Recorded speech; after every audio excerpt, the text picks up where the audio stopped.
Friends, இன்றைக்கி பார்த்திங்கன்னா நம்மளோட வேக்சிங் பவுடர் எந்த அளவுக்கு ஒர்க் அவுட் ஆகுது, ஒரு பெயினே இல்லாமல் உங்களோட கையில் காலில் இருக்கக்கூடிய ஹேரெல்லாம் எவ்வளோ ஸ்மூத்தாக ரிமூவ் பண்ணலாம் அப்படிங்கிறதுக்கான டெமோ வீடியோ தான் நான் பார்க்க போகிறேன். இந்த மாதிரி ஒரு ஸ்ட்ரக்சரில் நம்மளோட வேக்சிங் பவுடரை மிக்ஸ் பண்ணி எடுத்துக்கோங்க. உங்களுக்கு அன்வான்ட் ஹேர் எங்கே இருந்தாலும் நீங்கள் அப்ளை பண்ணி இதை ரிமூவ் பண்ணிக்கலாம். அது நல்லா ஒரு 15 மினிட்ஸ்க்கு அப்புறம் நல்லா ட்ரை ஆயிரும். ஸ்கின்னாக வந்து டைட்டாக பிடிக்க ஆரம்பிக்கும். அது பிடிச்சதுக்கப்புறம் நல்லா ஒரு வெட்டு டிஷ்யூ எடுத்து, அந்த உங்கள்கிட்ட டிஷ்யூ இல்லாட்டி பரவாயில்ல, ஒரு கிளாத்தை வந்து நல்லா தண்ணியில் நனைச்சிட்டு அதை ஹேருக்கு ஆப்போசிட் சைடில் அப்படியே நீங்கள் ரப் பண்ணி எடுத்தீங்க அப்படின்னா ஹேர் வந்து ஸ்மூத்தாக எந்த பெயினுமே இல்லாமல் நீட்டாக அப்படியே ஹேர் வந்து ரிமூவ் ஆகி வந்துடும். இங்கே பாருங்கள், அதுக்கான டெமோ வீடியோ தான் உங்களுக்கு அப்படியே கண்கூட உங்களுக்கு நேரடியாக ஒரு டெஸ்டிங் பண்ணி காட்டுறேன்.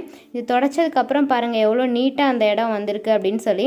முடி வந்து பாதியில் பிச்சுட்டு அந்த மாதிரிலாம் வராது, அப்படியே வேர்க்கால்களில் இருந்து தான் நீட்டாக வந்திருக்கு.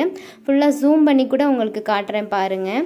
அவ்வளோ க்ளீனாக வந்திருக்கு. எந்த பெயினோ இச்சிங்கோ எதுவுமே இருக்காது. சூப்பரான ஒரு organic full and full herbal waxing product தான் நம்மக்கிட்ட அவைலபிளாக இருக்குது. அம்மா தாடியில் இருந்த முடி கூட நீட்டாக வந்துருச்சு பாருங்கள். ஸோ சூப்பரான ப்ராடக்ட், நீங்களும் வாங்கி ட்ரை பண்ணி பாருங்கள்.